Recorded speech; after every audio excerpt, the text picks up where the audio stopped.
Welcome everyone to today's webinar titled Oracle 12c Features Everyone Can Use. In today's presentation, I'm going to introduce you to some of the new features of Oracle 12c that you should be able to take advantage of regardless of whatever database edition you might have. It's not a complete list of things we'll cover today, but rather a list of features that I consider long overdue and also might give you some reason to start your planning for the upgrade. I'll also talk a little bit about the multi-tenant architecture and how you might be able to take advantage of that even if you have standard edition. A little bit about Neovera.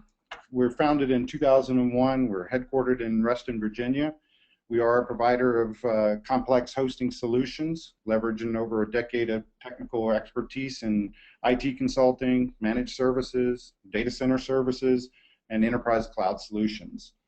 We've grown to support hundreds of diverse client systems across multiple Tier 4 data centers, and we are a vendor agnostic hosting provider with 24/7 operations based on-site at our Equinix data center compound in Ashburn, Virginia, which is one of the largest internet and mobile traffic exchanges in North America.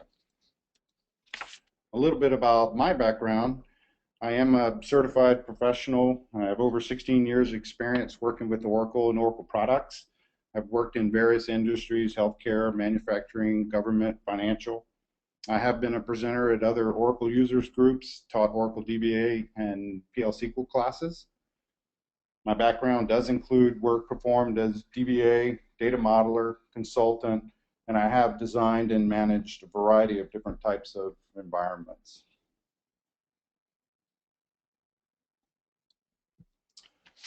Some of the new features that we're going to talk about today, I put them in a few different categories. Some of them are going to be relative to performance. Some of them are going to be relative to new features for backup and recovery.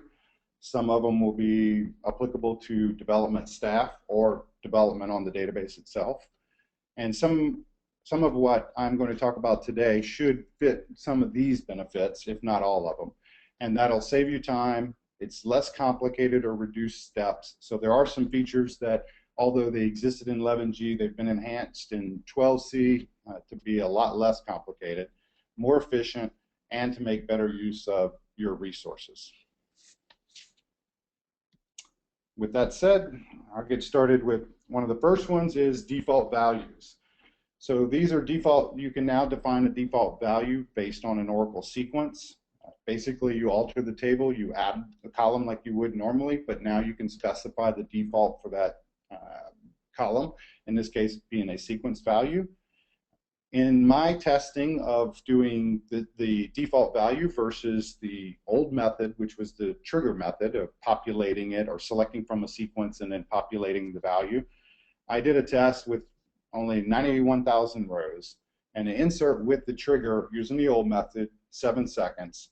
Doing it with just adding the column with the default value for that, 2 seconds. So a pretty good significant change in performance on that. It does, I think what equates to most of that time is the reduction in the number of recursive calls that it makes. When I did that with the insert trigger, that turned out to be 95,000 recursive calls to populate every one of those rows. With the insert with the default value is only 5,000 recursive calls. So I think that's what's accounting for the big difference in the performance gains. You also can do default values based on an explicit null. So a lot of times in what we used to do is in the trigger, we would put if the value's coming in as null, then get the value from the sequence, populate the column, and do that behind the scenes. Now you can do that all with the same alter table statement added, adding that sequence and actually saying only do it when the value is actually coming in null. I did see the same type of performance with this as I did when I did just the default sequence value declaration. And again, that performance was with those recursive calls. This is something obviously that's long overdue and gets the DBAs out of actually creating triggers to do methods for populating primary keys or surrogate keys. Identity columns.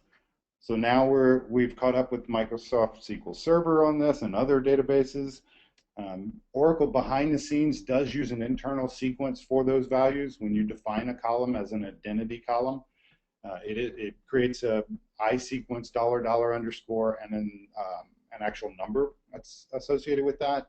It populates the data default with that sequence value, the internal one. You do have control over the sequence settings just like you would if you did a create sequence statement. So you can actually specify the starting values, the increment values, the cache values.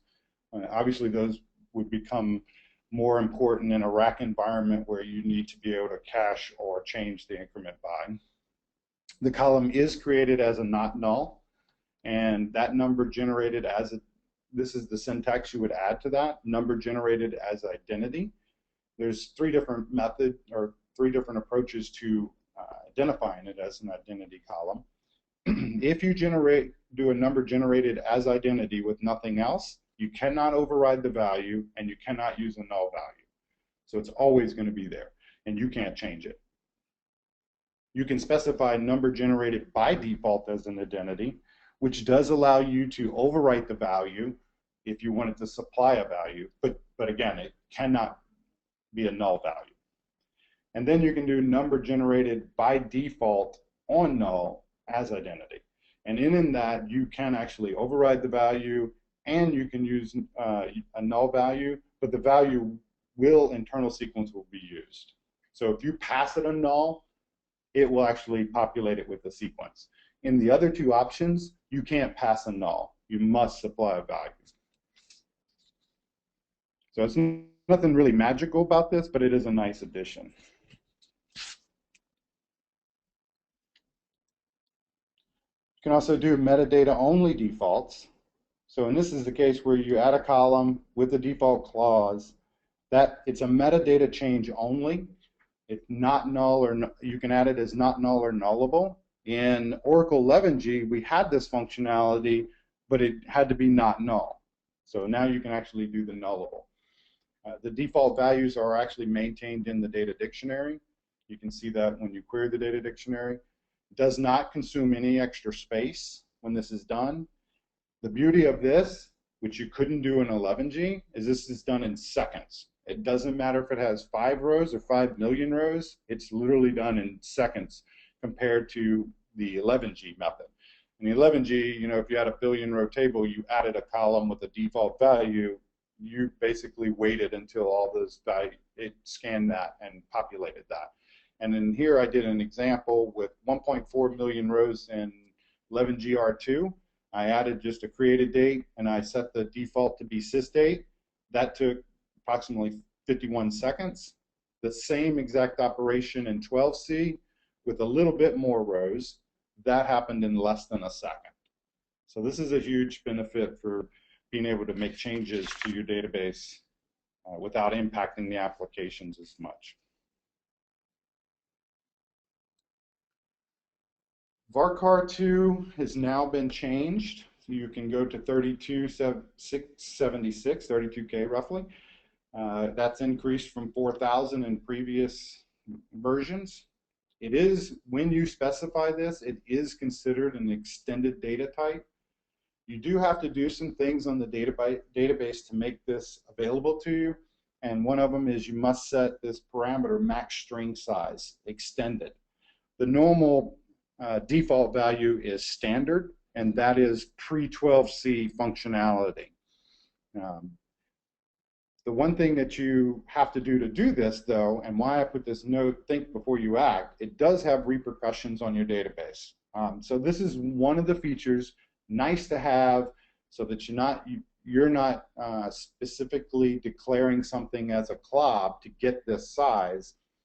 You do need to think about how it's going to impact the entire database.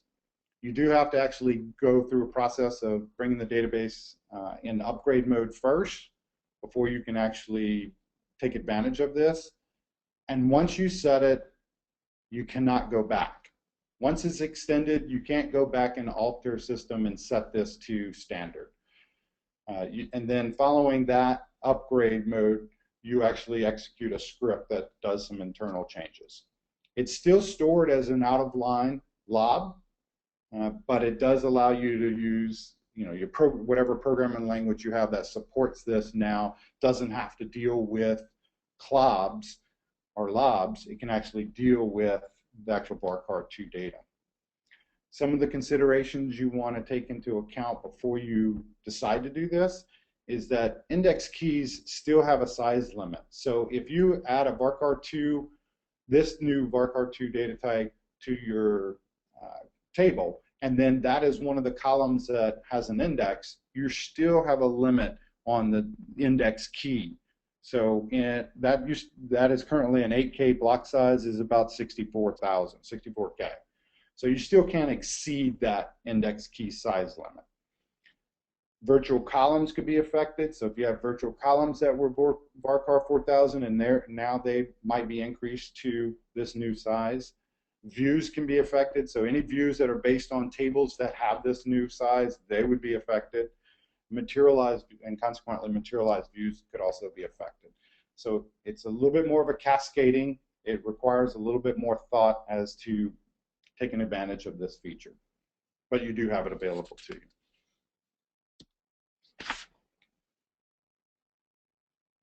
So this is another feature where we've kind of caught up with some of the other RDBMSs. You can now have select statements send results back to the client straight from PL SQL. This obviously aids in migrations if you're going to convert from, let's say, T-SQL code into Oracle. You would now have a migration path for that emulates the same functionality. It eliminates the need of an explicit ref cursor. And it does introduce package procedures in this to implement this, which is DBMS SQL return result and get next result. The old method was generally you had an out parameter declared in the procedure, you populated that parameter with the cursor results, and you return that parameter back. Now you don't have to actually declare an out parameter for procedure. You can actually open the cursor for select and call the return result with that cursor, and that will return the results. There are some new JDBC functions that were added to support this. It also works in SQL+, so you could actually go into SQL+, have a procedure that opens up a cursor as select, and when you execute that in SQL+, you'll get the results back just as if you have done a select from the table. So this is actually pretty neat, not just for migration paths. Query row limits. Again, we've caught up with some of the other RDBMSs. Now you use native SQL to limit the rows or start at a certain position in the result set. Previously, as you may know, we had to do selects with an inner select that did an order by, and the outer select did a limit on it by selecting X number of rows. Now you can do it all in line with the select statement. You can give it an offset, so you can tell it to skip so many rows. It defaults to 0, so if you don't specify this at all, it's just regular functionality. And then the other options are fetch first, fetch next, and you actually specify either a row count or percent. So you could say fetch first 10 rows. And then your second option or third option here is only or with ties. So if you execute a query and you say I want the top 10, fetch the first 10, and you say only, you will only get 10 rows back. If you fetch first 10 with ties, you're going to get the 10 rows you would have gotten, and that 10th value, whatever that is, if the next value is the same, it's going to include all of those rows as well. So you could actually, if you specify with ties and you're expecting 10 rows back, you may actually get 11, 12, 15, or 20, depending on what the last value in that sort criteria is. So whatever column you sorted on, if that sort value is the same as the next record after 10, it will get included as well. All of this the default rows returned on this is 1 if you don't specify anything, so you just get a single row back. So if you say fetch first rows, you would actually get just 1. You can't use it with a sequence column, so you can't fetch it based on the next val or current val. And it can't be used for incremental refreshes of materialized views. So you can't go and get a subset of the rows and try to use that to refresh a materialized view. If you do specify for offset, again, it defaults to 0, but if you specify a 0 or negative or a null or a number larger than the result set that would have actually been returned, it'll automatically default to that 0.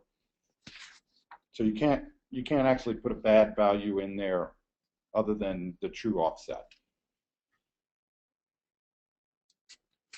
And here's an example of that where I'm just selecting from DBA segments. I'm getting the top 6 segments based off of their bytes, the size. So I order it by descending. And now, again, I don't have to do all the inner selects and the outer select filtering. I just say fetch first 6 rows only, and I only get back 6 rows. Likewise, if I run that same exact query and I say fetch first 6 rows with ties, notice I get additional columns or additional rows that are returned because their values match the same value as the 6th row that was originally returned. So if you're planning for this to do pagination, or you're using this to only populate something on the client side and you only want a certain number of rows, then you do not want to use the with ties. The with ties might be more applicable in a case where you're doing some sort of analytics and you need to pick up those values as well.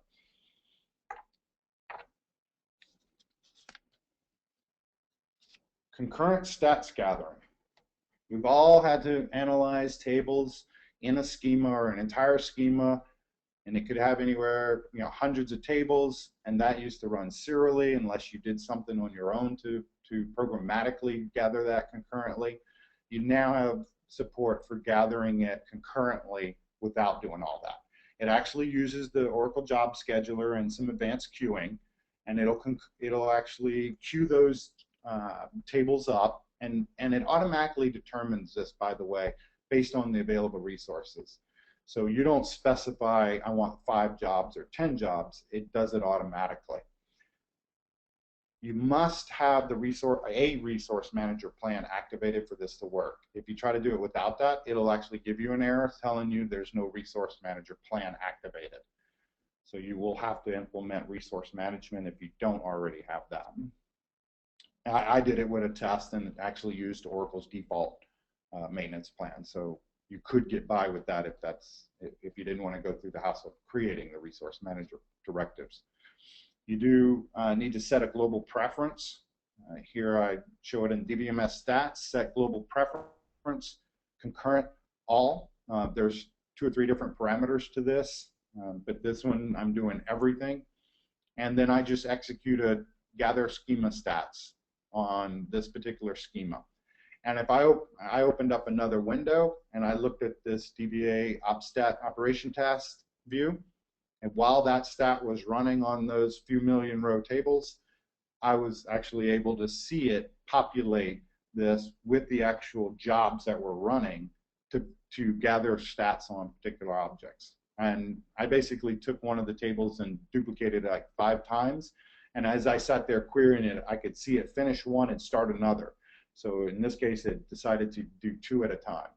This will be very helpful for those that have large number of tables that need to be analyzed, and you have the processor core count that it can actually take advantage of that to do it all concurrently without impacting. Also, if the table is partitioned, it will gather the stats on the individual partitions concurrently. You had that option before in 11G, but you had to call a special package to schedule and do it. Now you can just do it with the gather schema stats. You don't have to go through the mess of actually defining calling the procedure that did that before in 11G. Online stats for bulk loads. I really like this one. If you do any kind of data warehousing, data mart, staging type table loads, you know that when you do these loads, if they were frequently truncated and loaded and truncated and loaded, you had to build in the actual stats gathering as part of that process. You do not have to do that anymore if that's the kind of scenario you have. the statistics are automatically added as part of bulk load operations. And the key word here is bulk load operations. So if you do a create table as select, that's going to automatically put stats on the table that's being created. And also if you do an insert into select. Now, unexpected feature here, the documentation does say that if you do an insert into select, just that alone would be enough to gather stats. But I have found that that's not the case. The insert into select could be loaded conventionally. So if you look at the explain plan for that and it says load conventional, it's not going to put any stats on the table. You can force it to do that all the time by putting the append in. Another note of this, though, in using this feature, is that if you don't truncate and reload, and you load and subsequently load again, this only works for the first load. Why, I don't know, but it apparently does not do it after the first load. So you can do an insert into append 10 times, and whatever the first insert did, that's the stats you're going to have. So I call that the unexpected feature of this. It does not gather stats on indexes, so it basically targets just the table load. It does not create any histograms, so if you go and look at the stats on the columns that are created, they'll have stats, but they won't have any histograms. It'll all be none. If you use you can actually specify one of the options, gather auto, and that will gather stats without regathering column stats. So if you do a bulk load, and then now you want to come along and actually add some more stats to it, you can actually say gather auto, and it won't recalculate all the column stats that it previously did. And you will see this in your explain plan as optimizer statistics gathering. So if you run an operation and you don't see that in your explain plan, you're not going to get the stats on that table. And again, this shows up when you actually do the insert into versus the insert append. You can see the differences there. It actually puts in the notes. There's a column in the user tab column statistics called notes. Inside that notes column, it'll actually say stats on load. So you can actually see that it did that as part of that bulk load. Also, I didn't mention it here, but it does also work with global temporary tables. So the same operations, if you do it in a global temporary table, it'll add them in at a session level, which is kind of cool in the sense that if you have 5 people using the same global temp table, previously you had stats for the global temp table. Well, now you get stats on a per session basis. So if I load 1,000,000 rows into that table, I will get stats that say 1,000,000. If someone else comes along and loads in 1,000, they will actually get stats for their session that shows 1,000. So that's all meant to help the optimizer figure out what's the best execution plan based on your session and the data you're looking at in your session. Here's an example of the online stats for the bulk load. So I do a create table, and I'm doing no logging, and I'm getting all the records from DBA objects. And then when I turn around and select the stats for that, I can see that it inserted 90,000 rows and 100% sample, just from doing the create table as.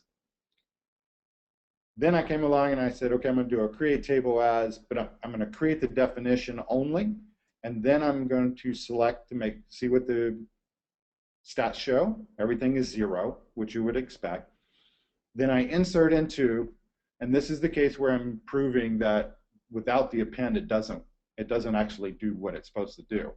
So I select from it after inserting those records. The stats are all still 0. Truncate the table.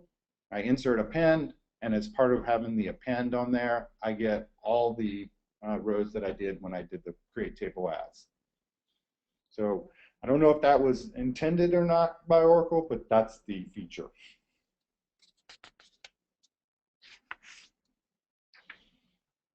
Again, I talked about session stats for global temporary tables. Again, before pre-12c, you had one set of stats for the temp table that's used by all sessions. That would not necessarily lend itself to the best execution plan for your session if you were dealing with a small set of rows compared to someone else's large set of rows. Now those will be session private, and you can see that when you look at the stats. You will not see the stats from someone else. You'll only see the stats for your session. If you do not have set stats in as part of your session, then it will actually use shared statistics. So again, this kind of reverting back to the old way. If there's stats there and you don't have stats at your session level, it'll automatically use the shared statistics. And you'll see that when you actually query it, it'll have multiple rows for stats.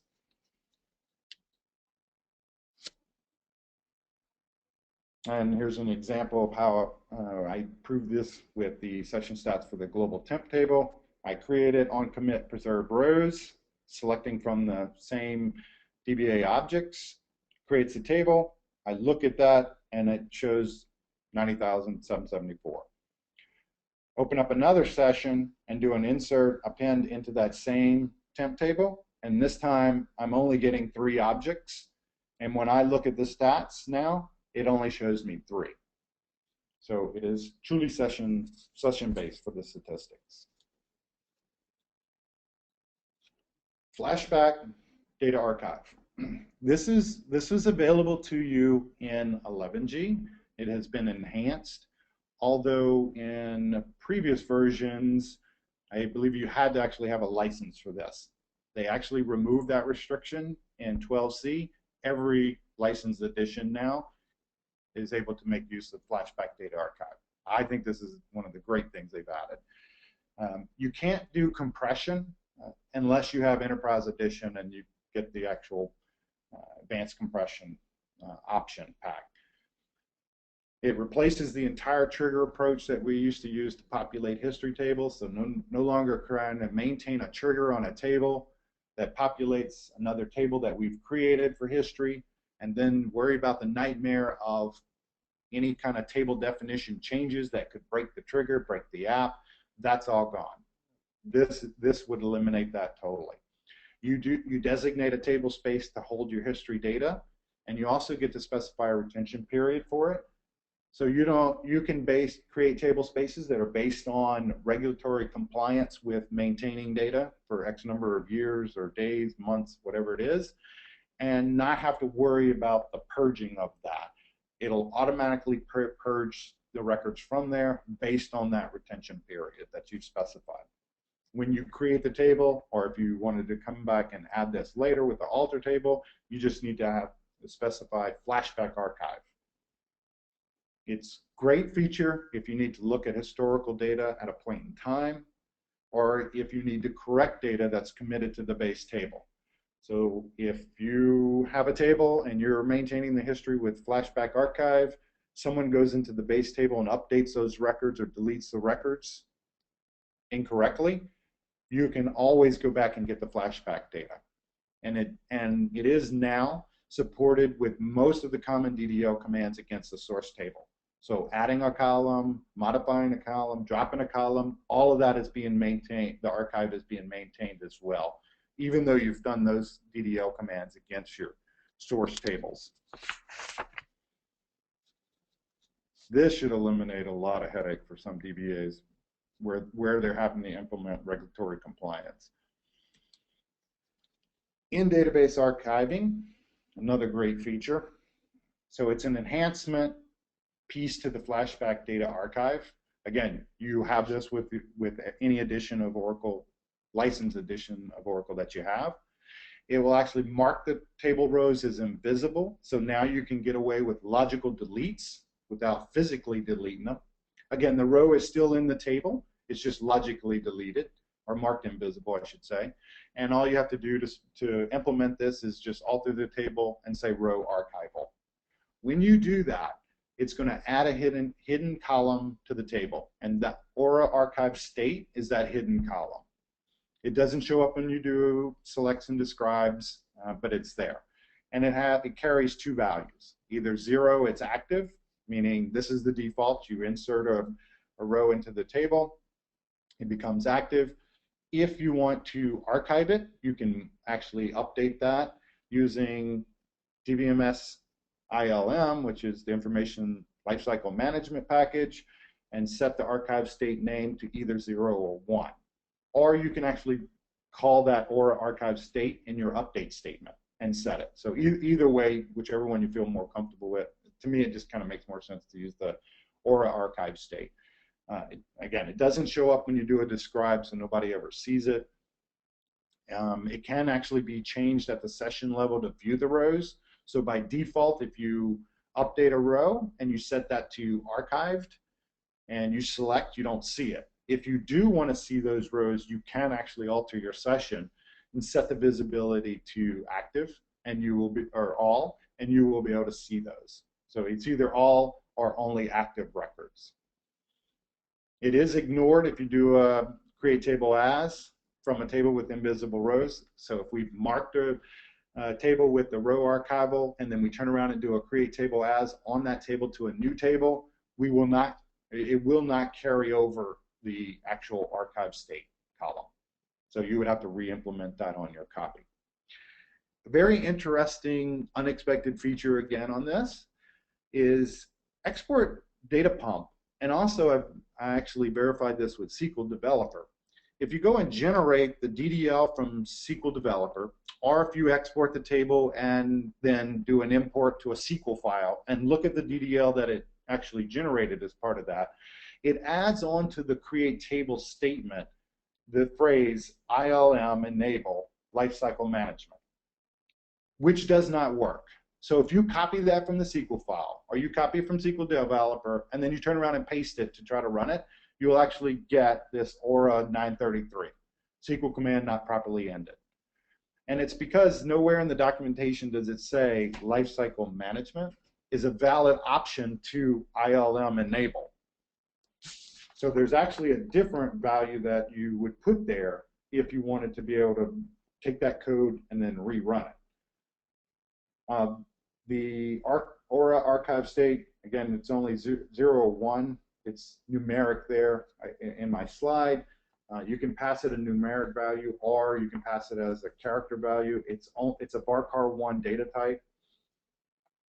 And again, if you try to cut and paste this, you could actually get, in addition to the SQL command not properly ended, you can actually get an error message saying the feature is not enabled. Do not attempt to use this feature, even though this is a feature that's available to you regardless of your version.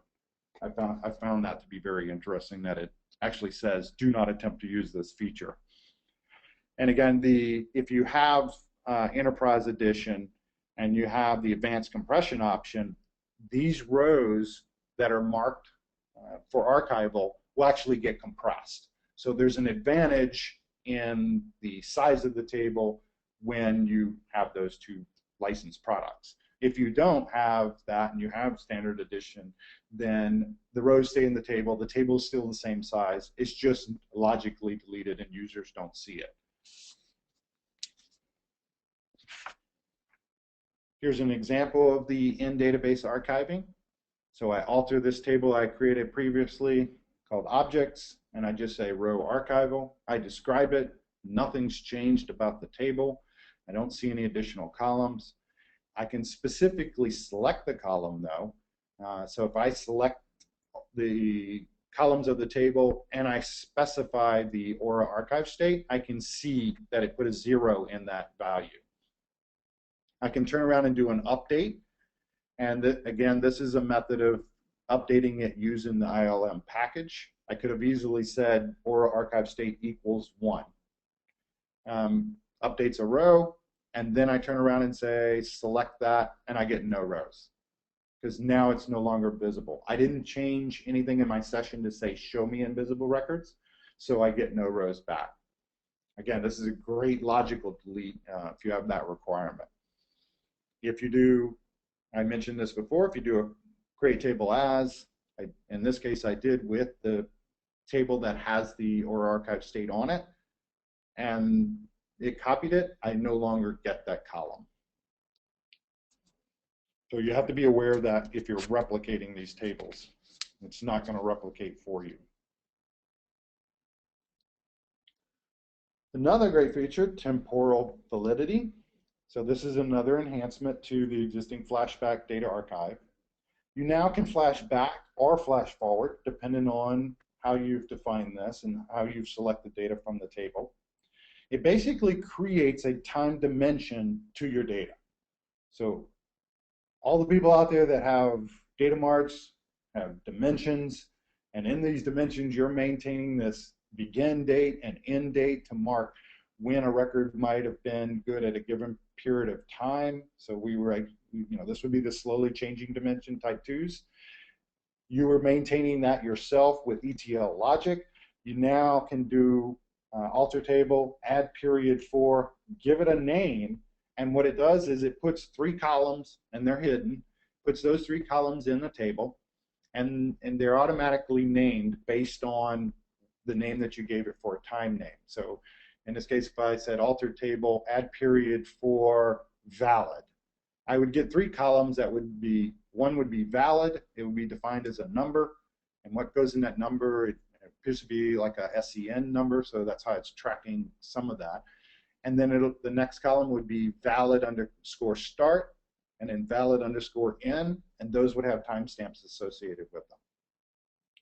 When I am ready to use that particular dimension, let's say, and join it with a fact table, I could actually select the records and say as of period and give it the name that I used, which valid in my example I'm describing, and then give it a date time. And for that, it will automatically select only the records that were effective, basically effective, business effective, not transactional effective, for that time period. You can call the DBMS flashback archive package and set enable at valid time and set it to one of these, meaning all records. I only want the most current record, or I want the current as of a certain date time. If you call that package in advance to your queries, then you would automatically, apply that criteria to, or filter, I should say, to your query. And it actually does just that. It actually applies a filter to your data. You'll see that in explain plan where it's doing greater than or less than filters. For data pump, we've all had to do large data pump exports, and in that, you basically knew it started at a time, and hopefully you formatted the time correctly so that when it ends, you can see that particular piece, but you didn't know what actually took the longest in there. In 11G, you did have the ability to say metrics equals yes, and so you could get a message that for each class of objects that it was exporting, you would get it took X number of seconds. But if you had 500 tables, you would get one time for all 500 tables with metrics equals yes in 11G. In 12G, you can add a log time, and this will actually stamp the log file for every single step in the entire export.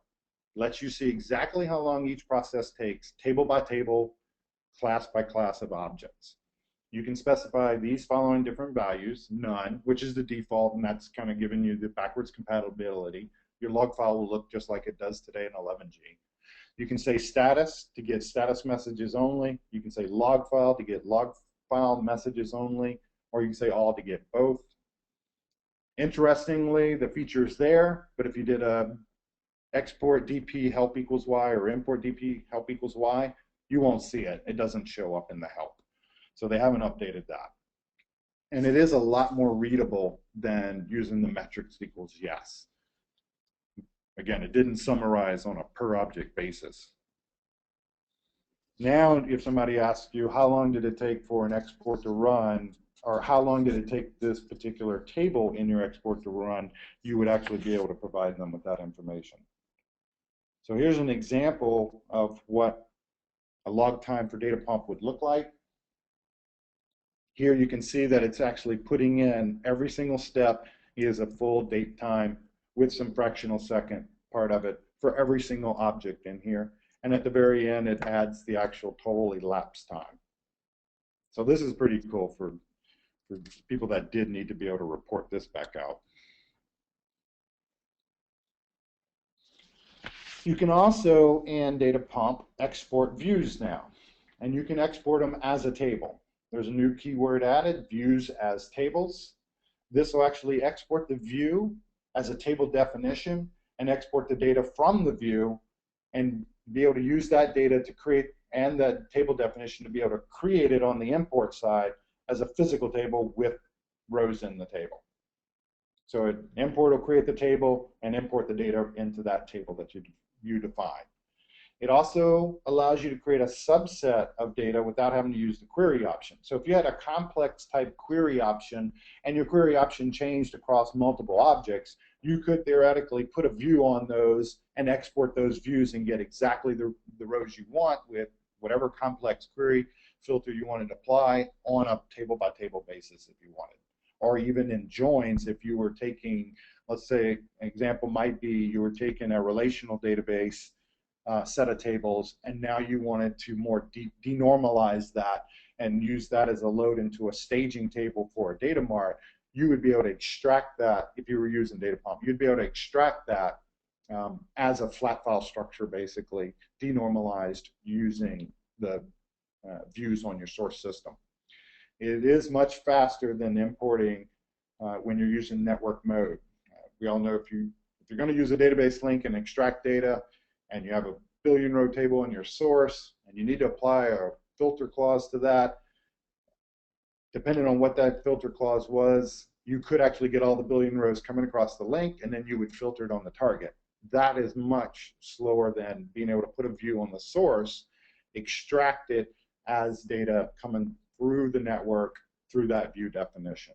The query will be applied over on, obviously because of the view, it'll be applied over on the source system. The syntax for that view as tables is you specify the schema name, the view name, and then a table name. And here the table name is not the table you want created on the import. This is the table that Oracle will create internally on the database while it's processing all these records, or to get the metadata basically. So it's basically a template used for the export to get the metadata. The default name, if you don't specify that at all, it'll default to this KU $view as table _ process ID table. And then that table will automatically go away when it's done.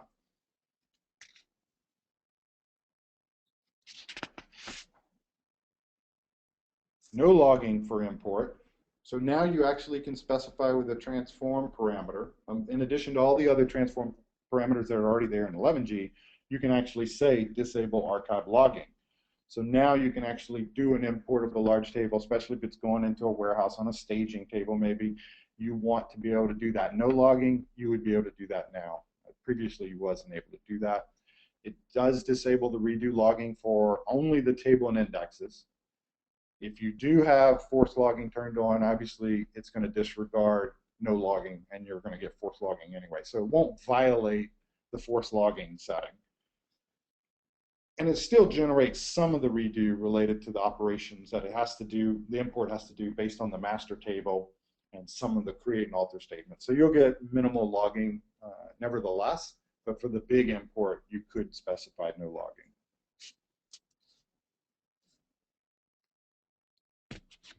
Here's another great feature for those that have to load databases based on CSV files, flat files, that kind of thing. And if you've ever dealt with those, SQL Loader, creating the controls files for those can be time-consuming or be a pain sometimes. You now do not have to waste time with creating that control file. There's an express mode to SQL Loader. You just basically give it the table that you want to SQL load, and Oracle is going to automatically create the actual control file for you. If you look at the actual log file when this runs, and here you can see it shows up as express mode load. In that log file, you'll see where it does the create control file. It uses that control file to do the load. It creates a directory object based on whatever directory you're currently in. So if you're in the directory where the flat file is and you say SQL load, here's the table, it'll automatically create a directory object for that directory you're sitting in, and then turn around and create that external table, do the insert of the data, and then it drops the directory object afterwards. All that is in the log file for you to see. Obviously, you could have did all that manually, but this literally just takes a few seconds to do. The only stipulation is the table must exist on the database already. So if I'm going to import census data, I need and I specify census data here, it defaults to looking for the table name that you're specified with the DAT extension. You can override that, but if you wanted to get purely simple with it, that's all you really need to do.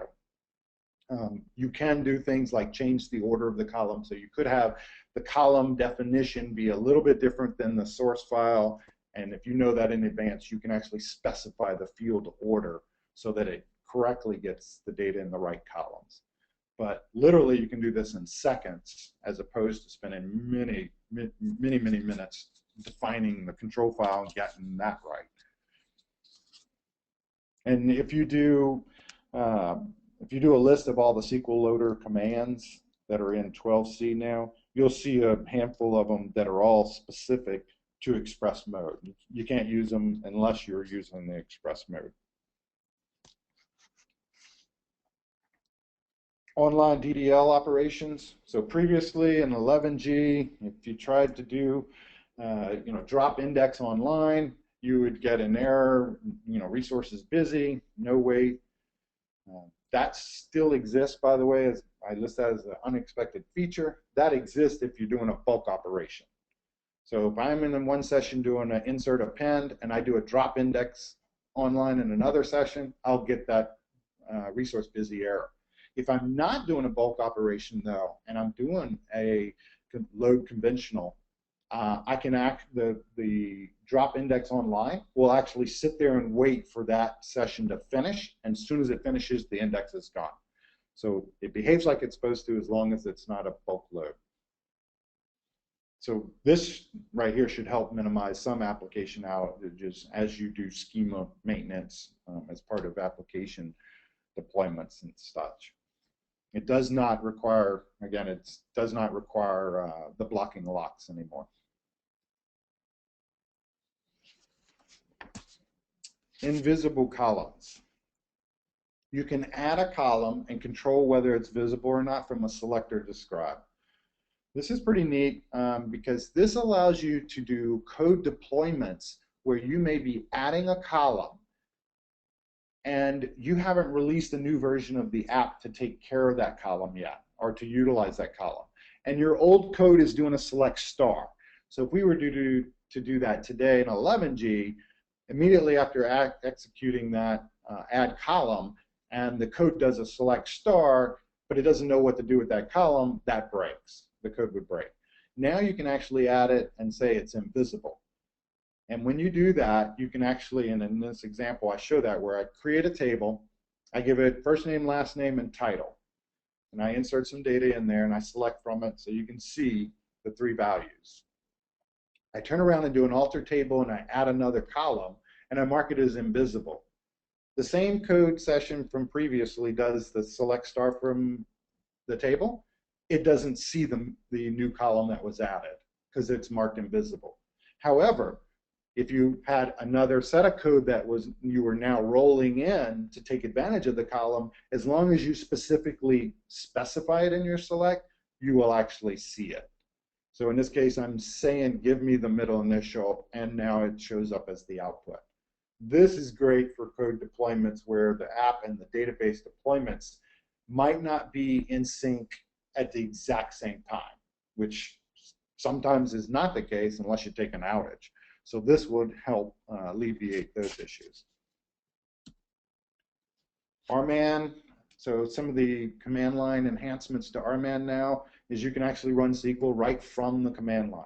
So in this case, you can see I run a select statement from a table right from within RMAN. You couldn't do this before. You could do some SQL statements, obviously, but they had to be prefixed with SQL. You don't need to prefix anything with SQL anymore. It just understands the SQL. You can actually do within RMAN, I do a describe on a table, and you can actually get the table definition. So SQL commands enhancement inside of RMAN. Another one is Resource Manager Runaway SQL Management.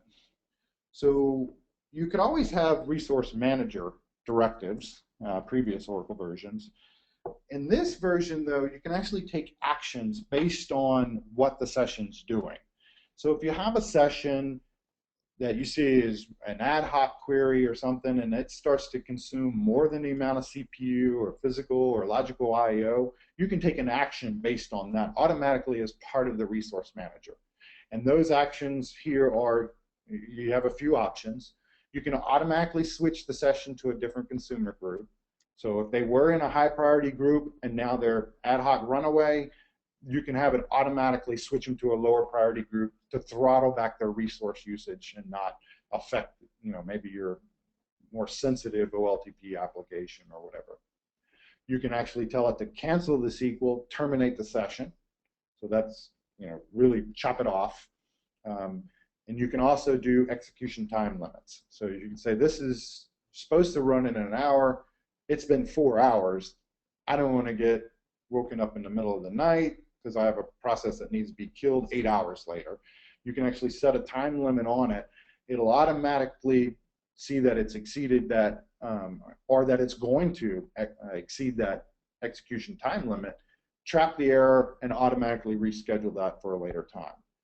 So some actionable items that you can take based on SQL, I/O or resource type consumption. Enterprise Manager Express. So I kind of show you what the screens look like here. If any of you have dealt with the Oracle Enterprise Manager 12c, this looks familiar to you.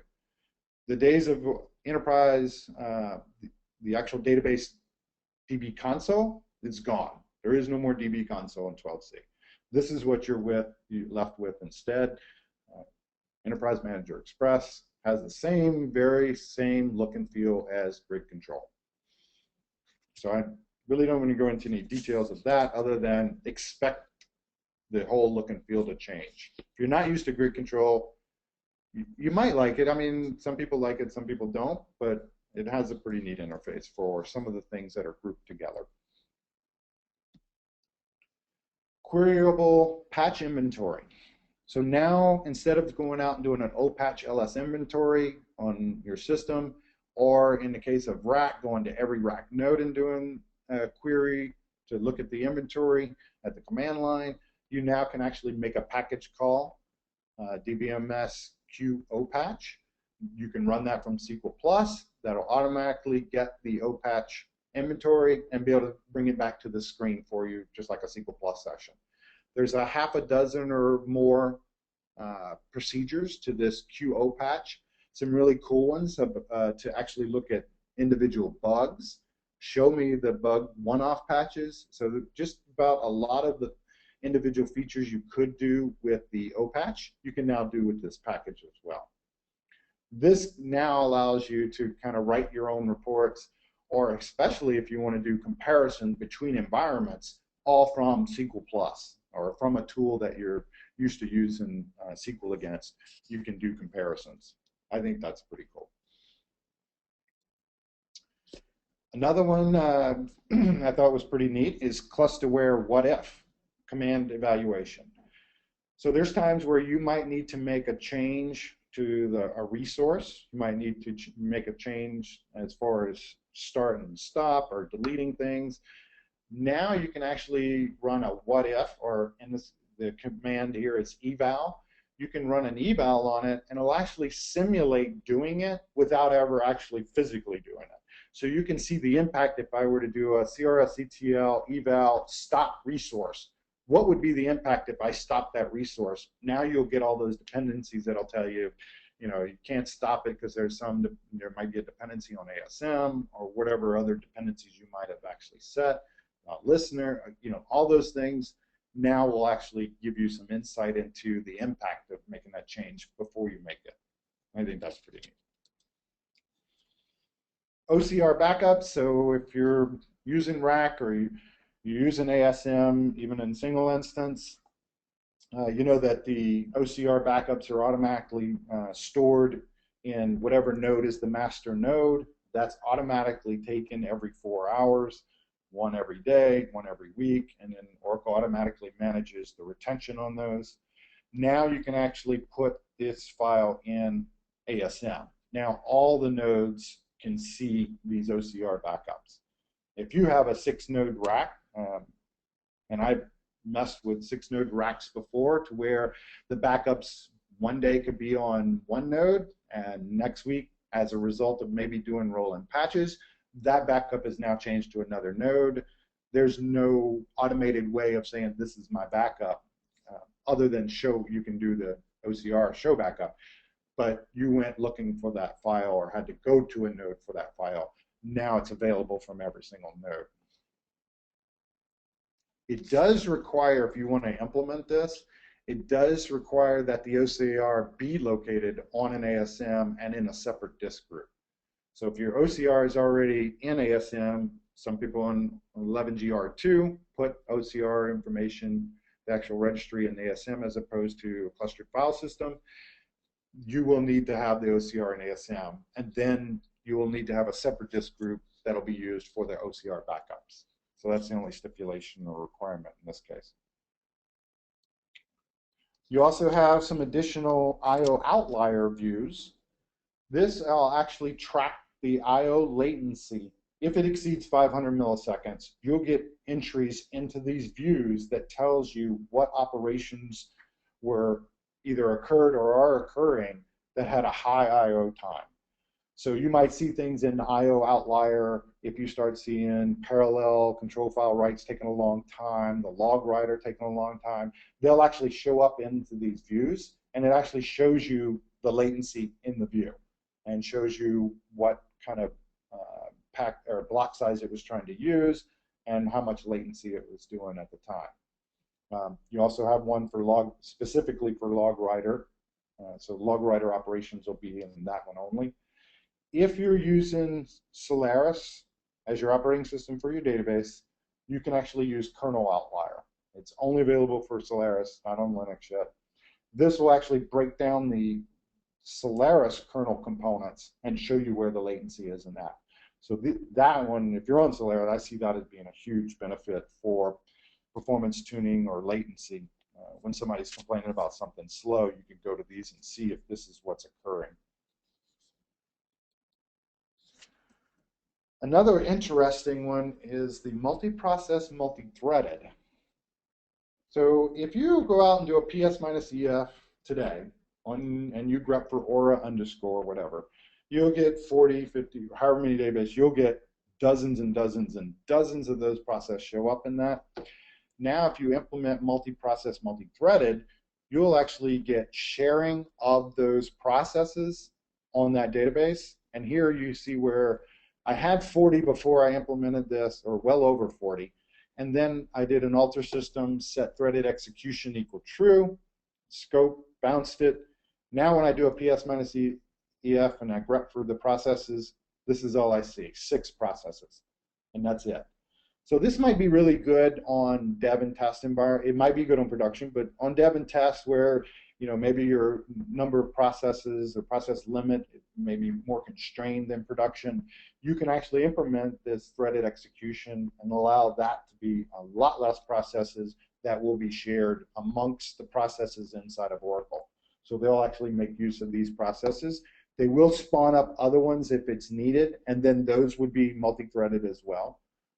So this is not like a definitive list. It's based on whatever processes you have running or you may execute. But it's still a vast number smaller than what you would have had without multi-threaded. Code-based security, I think this one's a cool one if you deal with any kind of regulatory compliance where security, you have to be able to do a least set of privileges approach to granting permissions. You now can do grant roles to procedures, packages, and functions.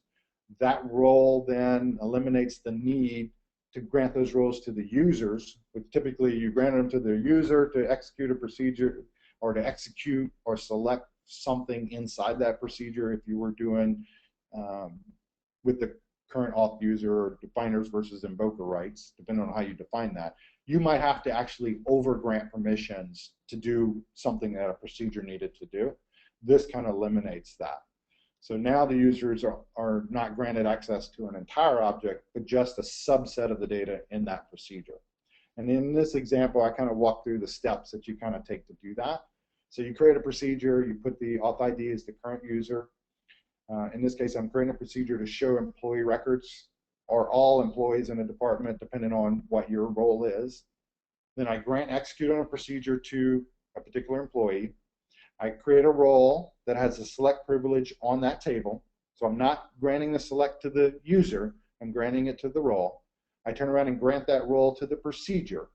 And now when the user calls the procedure, they will only get the procedures filtering out based on your role. They would only be able to see those records. They can't use the select table privilege to go look at all the rows or look at the entire table anymore. So now you kind of can get some of that application security model pushed into the database and let the database enforce that. This one requires some rework to application, but I think it's worth it if you have to implement that type of security and be able to account for least set of privileges approach.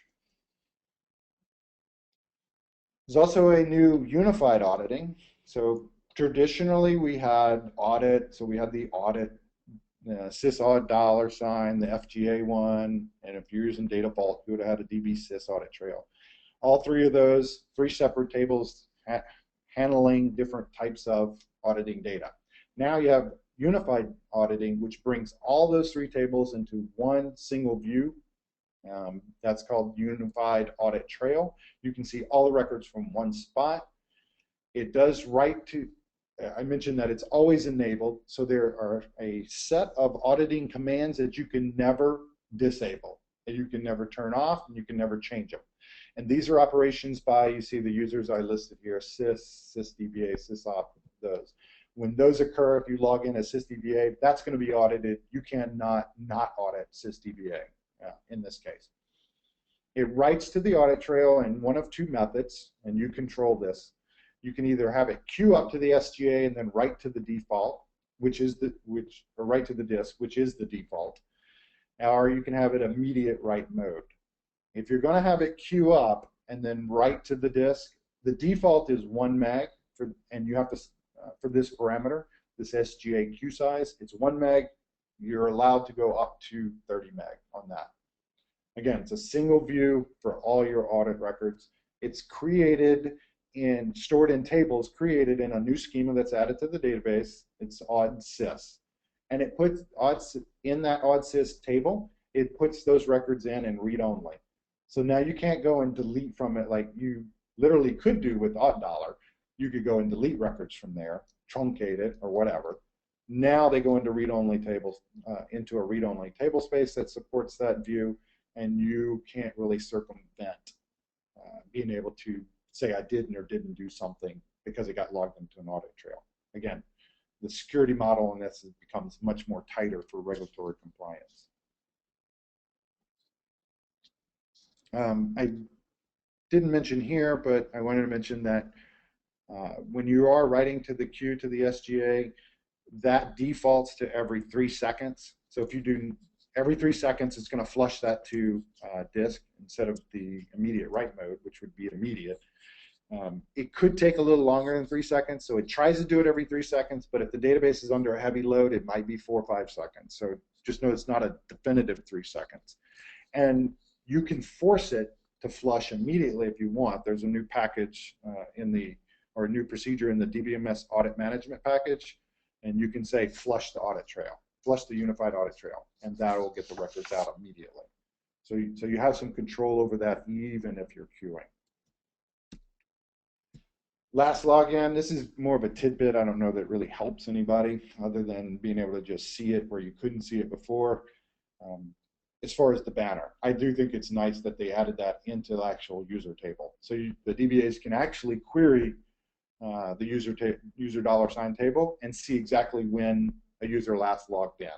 That'll be stamped in there using a timestamp. You can see that in DBA users. Column name is last login. Also shows up in a SQL Plus banner. So it shows last successful login time. So very similar to what you might see if you logged into a Unix server or something. Role defaults. If you're going to 12c, you haven't gone to 12c and you're going to 12c, you need to know about some things that's changed. One of them is the role defaults. The resource role no longer contains unlimited table space. You have to explicitly grant that now. The select any dictionary removed access to some of the $$ and like the link $, which had previously would contain or could contain passwords for database links, default passwords, user encrypted passwords. Now those, if you grant select any dictionary, you would not be able to see those. Those have been removed. Like following on the separation of duties, again, auditing, you can actually selectively assign users admin or view-only privileges for auditing information. So if you have a case where you have somebody who maintains audit data, but then you need to give view-only access to audit data to somebody who's doing an inspection or security audit or auditors, you can actually create a separation of duties using the roles assigned to them to be able to view it versus modify and delete it. So a little enhancement on the separation there. On the RMAN side, you get a sys backup now. Now that particular sys backup privilege allows you to do the backup and recovery, and it eliminates the need for you to do sysdba privileges. So if you do have staff that does specifically responsible for backup and recovery, they don't need the sysdba privilege to go in and do some of the backup RMAN operations that they had to before. Multi-tenant architecture. This could be a whole hour-day presentation all of itself, but what I want to do is just kind of broadly cover some of it, maybe kind of introduce you to it in the layman's terms, and then we'll talk about what you can't do depending on your version. So overview in simple terms, introduces new concepts. One is called a container database, and all the other databases are called pluggable databases. A container database is nothing more than a root.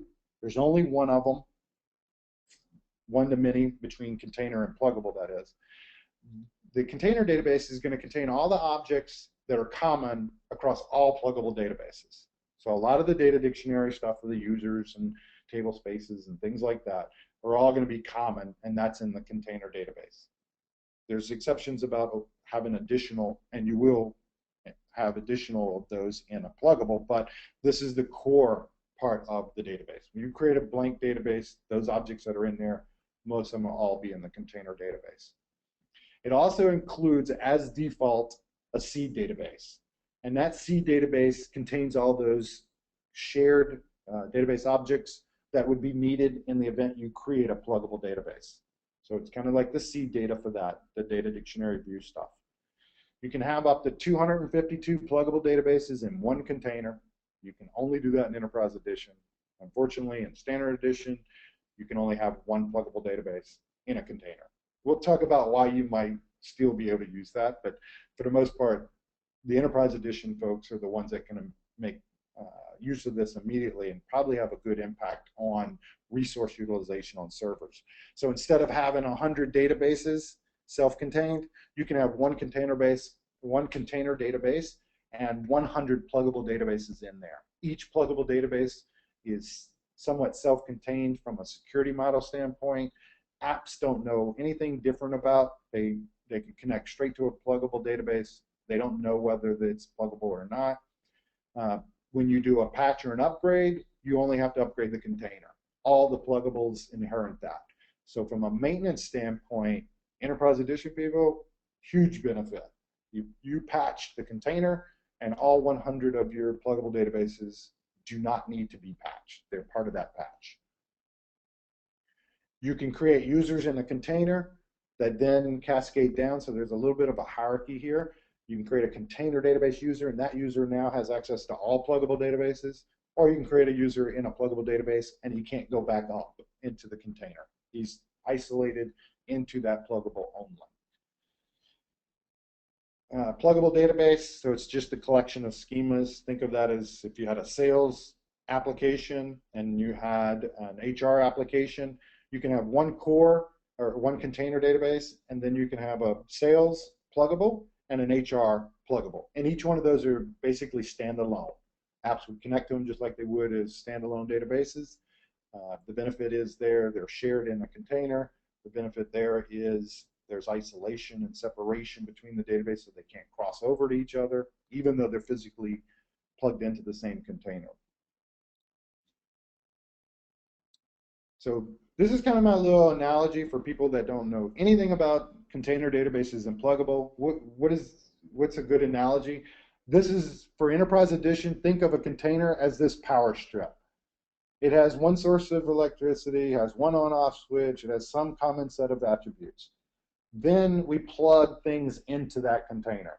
And down here we have, example is like we have this object that has a print and scan. We have another object that has fax and scan. We have another object that has email. We plug them all into this one container. And now when we do things on the container patches, all of these would inherently get that benefit as well, the patching, without any downtime or any of that. Notice here in this picture that the first two objects, the printer and the fax machine, they both can scan. So you can actually have, in a pluggable database, a user in every single pluggable database, the same exact user, all in one container database. They're physically separated by that pluggable feature. So you could have an HR in one pluggable database and an HR in another pluggable database, all in the same container, all with different objects, all with different permissions. So this is kind of like the simple analogy. Unfortunately, if you're running Oracle Standard Edition, you just get one of those plugs. Not a whole lot of benefit for patching and things like that. However, you could actually use it to do some things that are beneficial in the sense of upgrades. So you could actually have a container database at one release, another container database at another release, and actually unplug it from one and plug it into another. That is very quick, it's fast. You would be able to move from one version of Oracle to the other just by unplugging and plugging in. Some of the features of this, I kind of mentioned there, but fast provisioning of new databases. You literally can create a new pluggable database in just a minute or so. You can actually make copies of an existing database, again, in a few minutes. So fast redeployment, simple commands to unplug it and plug it in. You can unplug from one, plug into another, take it to a whole new platform. You can quickly patch if you have you're just patching or upgrading the container. So done once, many databases benefit from it. Whether you have one pluggable database or many, the patch or the upgrade is kind of more so on the upgrade side than the patching to be able to move the pluggables through different versions. A machine can run more database instances in the form of pluggables than it can in individual database. So if you have a server and you typically scale your servers, let's say horizontally, vertically, and you throw 100 databases on that, that is going to consume more resources than if you were to have 100 pluggable databases. One thing I didn't mention in this that's kind of key to why that statement is true is a container database is basically all your SGA components. Every pluggable database shares that one SGA. Each pluggable database doesn't have its own SGA. So now you can bring 100, if you're doing a more of a cloud on-demand type database architecture hosting environment, you could be hosting a database for every client. You could create and segregate those off, kind of like what Amazon does with whether you pick a small deployment or a medium deployment, sizing from a sizing perspective. You could get lumped with all the other smalls. That is much more better resource utilization than putting them all as individual databases. They all share a common memory structure. There's no loss of functionality or performance whether you have a single pluggable database or many. There's no loss of functionality or performance if it's pluggable versus just straight out standalone database. Here's an example of how I was able to move a database around. This literally took just a few minutes from start to stop. And granted, it was probably a little over 2 gig database, but I was able to unplug it. And here's an alter pluggable database. And I unplug it into an XML file. The XML file contains the location and the metadata for the database, so where all the data files are and things like that. Dropped the pluggable database from that database, and then I turned around and I said, let me put it back in the database, but I want it to be a different name now. So this is another benefit of how you might be able to use this, even if you have standard edition. So you can pull the databases out, rename it, and put it right back in. And in this case, I'm telling it, since it's the same pluggable database, I'm just literally changing the name. I want to reuse all my files, and that literally went from unplug to open in just a few minutes, if less, maybe 2 minutes. So there are some features, even if you're using standard edition.